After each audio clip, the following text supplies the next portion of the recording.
नमस्कार, मैं हूं दिबांजलि मोइत्रा।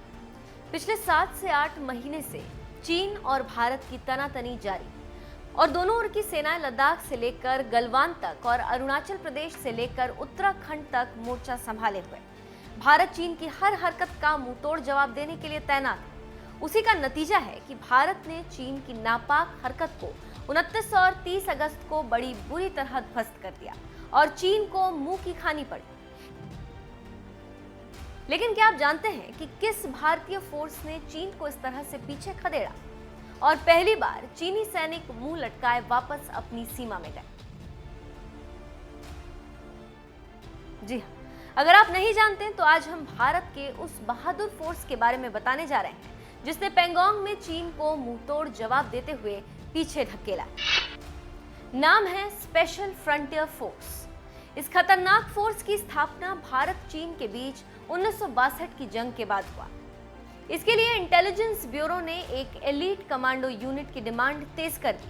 मकसद था एक ऐसी फोर्स तैयार करना जो किसी और युद्ध की स्थिति में चीनी सीमा को पार करके खुफिया ऑपरेशंस कर सके।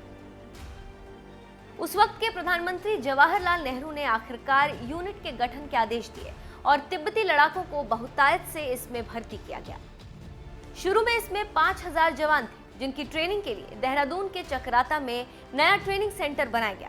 शुरुआत में पहाड़ों पर चढ़ने और गोरिल्ला युद्ध के गुर सिखाए गए। इनकी ट्रेनिंग में रॉ के अलावा अमेरिका की खुफिया एजेंसी CIA का भी अहम रोल था। इस फोर्स को अक्सर एस्टैब्लिशमेंट 22 भी कहा जाता है।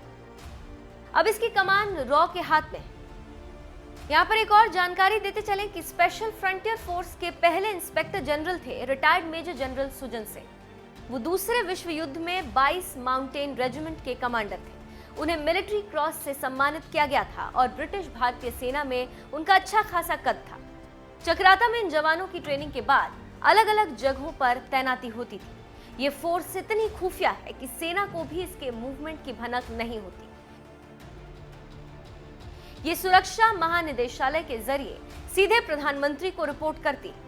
इतनी सीक्रेट फोर्स के जवानों को बहादुरी दिखाने पर सार्वजनिक रूप से सम्मानित भी नहीं किया जा सकता। तो आप समझ सकते हैं कि ये फोर्स कैसी है और इसका निर्माण कैसे हुआ और ये क्या कर सकती है। इसी फोर्स ने 29-30 की रात को चीनी सैनिकों को धूल चटा दी।